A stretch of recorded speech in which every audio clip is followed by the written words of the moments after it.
Welcome to the La Liga Dynasty Podcast, coming to you live from Miami Beach. I am your host,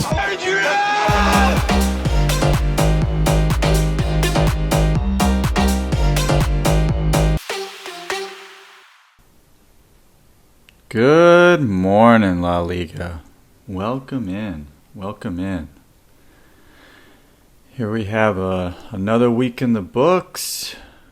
It is going into week 5. This is the week 5 power rankings of your La Liga Dynasty.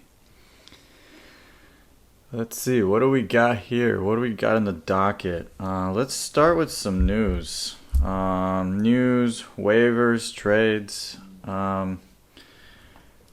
This week we had a couple of trades. Both trades involving Quack. Being foremost myself, trading with Quack. I was looking to acquire another, starting running back, get some running back depth. I saw Elijah Moore on the roster there, like a possible trade target.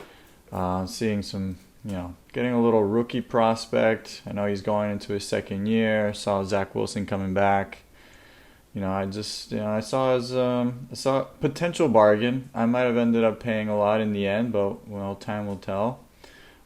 Gave up a first round pick. Everything else that you see on the trade there is really just trying to alleviate capital for the Fournette contract. The other trade of the week, also involving Quack in good hands with Alsop. We got, at first look, I honestly didn't quite understand this trade. It looked like, good hands with Alsop is giving up Kadarius Toney and a pick for free.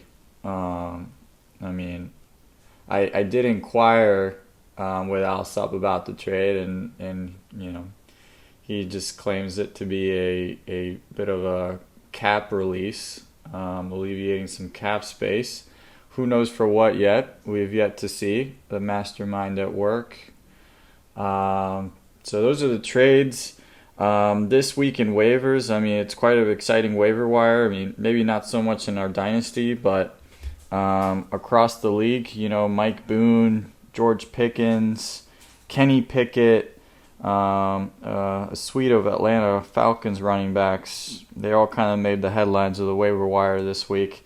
In our dynasty, I think Mike Boone and some of the Atlanta running backs were up for grabs. But yeah, George Pickens was an interesting one this week in redraft leagues and in super flex leagues. I'm sure Kenny Pickett was highly sought after. Let's see, what do we got? In other news, we've had some injuries, some crucial injuries this week. We saw Javonte Williams being gone. That one really hurt me in multiple leagues. I'm a big Javonte guy. Sad to see him go. So we'll see what makes up the backfield of the Denver Broncos. See if Melvin Gordon can really step up or if this will become the Mike Boone show. Jonathan Williams being the other headliner, I believe, not playing tonight. That's sad to see, and he's been one of the biggest disappointments, I think, in my opinion, so far in the running back column. Just in general, this whole year, it's been the wide receiver show. It's just a plethora of first-round running backs, just not really living up to the name. It's like wide receiver ones have been, like talk of the town.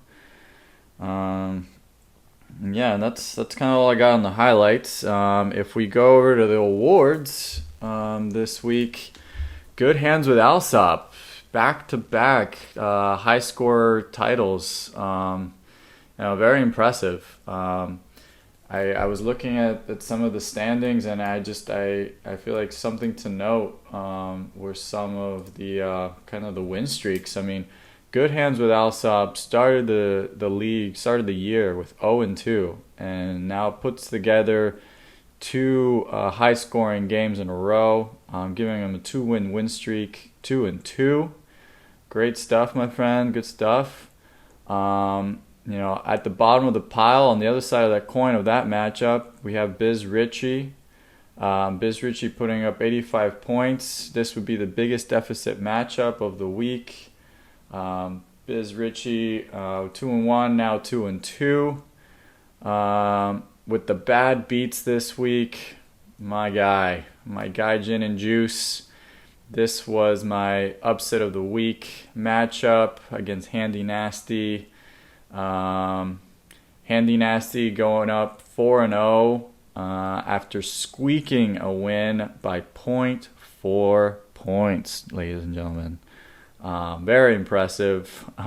What crazy matchups. I gotta say, this year it's been a lot of these week after week, these tight wins. I think we've had the last 3 weeks, margin of maybe 3 points total. So very, very, very impressive. Gin and Juice would also be the not so lucky award winner this week. I mean, he would have defeated 7 other teams with that score. Unfortunately, he had to face against Handy Nasty. On the other side of that, the lucky break goes to Primetime. He would have only beaten 5 of the 6. And that's it for the awards so far. But yeah, if we look at the standings after week 4, we've got 2 undefeated teams. That's some of the highlights. 2 4-0 teams, Handy Nasty and Primetime. We've got a couple of losing streaks going on right now. Myself, after winning the first matchup of the year, I'm on a 3-game losing streak. My guy Gin and Juice also on a bit of a losing streak, losing the last 2. And then the final, I got 2 more storylines going on here. T-Flex getting his first win of the year, 1-3, defeating T-Bows before Hoes. And of course, we can never forget, continues to stay in the headlines, Ken Dog Millionaire, 0-4. With 488 points. Looking at the total points, he's still in the top 4 in points. Praying for you, bud. We'll kind of talk about the little bit of the power rankings still. The guy still has a strong squad. He is being let down by Alvin Kamara so far. Still a strong squad, and we'll hopefully see when the first win comes up. Let's look over to week 5 matchups and see how that goes. Actually, before the week 5 matchups, let's go to the power rankings. So for the week 5 power rankings, a little bit about the power rankings. I guess when I am talking about the power rankings, I'm doing a couple of things. I'm kind of looking at just week 5 isolated. Who are the week 5 top squads. Then I do want to talk a little bit about the comparison of projected rankings versus what's the current standings. So for the week 5 power rankings, just looking at week 5 isolated. Believe it or not, it's our guy Ken Dog. Ken Dog is at the top of the week 5 power rankings. The algorithm really likes this squad this week. Number 2 is our current number 1, Handy Nasty. Number 3, Team Ramrod. Myself at number 4. Good Hands with Alice up at 5. Gin and Juice at 6. Primetime at 7. So although number 2 in the standings, Primetime, week 5 power rankings, looking at number 7, Nookie Monster at 8, T-Bows before Hoes at 9, Quack Quack 10, T-Flex at 11, and Biz Richie rounding it at the bottom at 12. If I look at projected rankings now, compared to our current standings, Yeah, I mean, the top pretty much seems to stay as is. The algorithm likes Handy Nasty in prime time to stay at 1 and 2. Currently, Handy Nasty is projected to go 10 and 4. Prime time at 9 and 5. So we definitely got some losses coming up to the algorithm. Team Ranrod at 3 with 8 and 6 record. Good Hands with Alsup with 7 and 7 record. And now this is where we start to see a little bit of a shift. I mean, comparing the current standings to the projected standings, Gin and Juice would come up a spot to number 5. Nookie Monsters would also come up a spot at number 6. Quack Quack would end up being out of the playoffs at number 7. And then Ken Dog is projected to go from current 12 spot to the 8 spot. Sadly, even after my trades and trying to make some moves, I am looking to just stay right at 9. Going from 1 and 3 to a 6 and 8 record.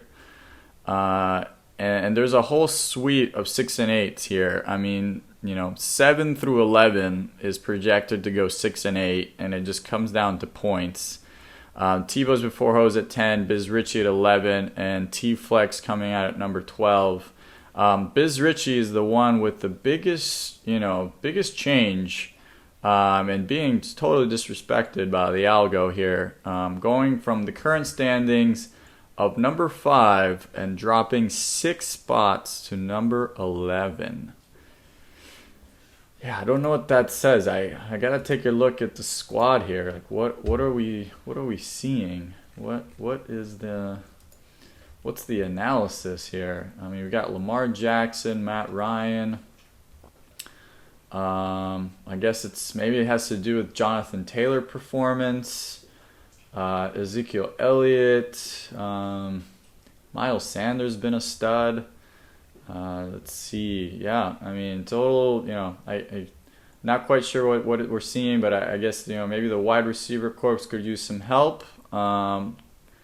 It's a series of injuries with Chris Godwin. Jamison Crowder's gone. Not that I don't know if he was really deserving of a starter spot there. Juju from the Chiefs, that's been a guy I've owned in several leagues, and honestly, I just can't believe that a Kansas City Chiefs team only has a stud tight end and has really a wide receiver corps of no one really worth starting, in my opinion. I mean, obviously in certain lineups you got to start one of them. I still start Juju in a league, but it's been just so disappointing. Those are your projected rankings. They're Week 5 power rankings. Let's move up to some matchups and a couple of upsets. We'll make this one quick. Trying to maximize these pods to be maybe 10-15 minutes when it's just myself. I forgot to mention, our guy Team Ranrod was supposed to be a special guest this week. We couldn't get our schedules to match up. I hope hopefully we can rain check this one for next week. I'll kind of start. I want to create a little segment where we learn a little bit about our colleagues that joined the pod. Maybe just have some interesting fantasy football questions and get their opinions on some things. So I'm open to questions, open to suggestions of what you think we should ask each member. I hope that throughout the whole year we have everyone kind of come on at least once. But it's a lot of you and it's hard to coincide schedules, but we'll try our best. So on to week 5. If we look at some of the projected, based on projections, and this is based on folks' current lineups. The biggest differential this week is Primetime and T-Flex with a total of 31 points. It's massive. I'm not going to dig into the lineups, but that's a huge differential. The next differential is Biz Richie against Nookie Monsters. Nookie Monsters having an edge of 21 points. projected. The next up would be a 12-point differential with Team Ranrod coming on top of Gin and Juice. Then we have myself and Handy Nasty. Handy Nasty having a 5-point advantage over me. And then we have a 4.5-point advantage. Good Hands with Alsop and Tebow's Before Hose. And then the tightest matchup thus far projected is Ken Dog Millionaire, edging off Quack Quack by a 0.5. Maybe this is Ken Dog's first win. I hope so. I need Quack Quack to get some losses. I need some luck going my way. If we look at myself and Handy Nasty, I think this is the matchup of the week. Maybe I'm just being self-centered. Who knows? Who knows? This is a crucial one for me. It kind of hurt to have to go down a loss to Quack Quack. I really needed that win. And now having to face the top dog of the league, it's going to be tough. I need this one bad. I think if I somehow pull this one off, maybe the algorithm will like my projections a little bit better. I need to string together some wins. And I think that's it, folks. Thank you for listening. I continue to welcome your comments. I try to listen to these, I like to, listen back to these and see where I can improve, try to make these things a little bit more entertaining for you guys. I'm trying to have some fun with it. It's been fun. It's cool to add, little nuggets to our league. Let's see what other new traditions and new things we can add to the pod and to the league as a whole.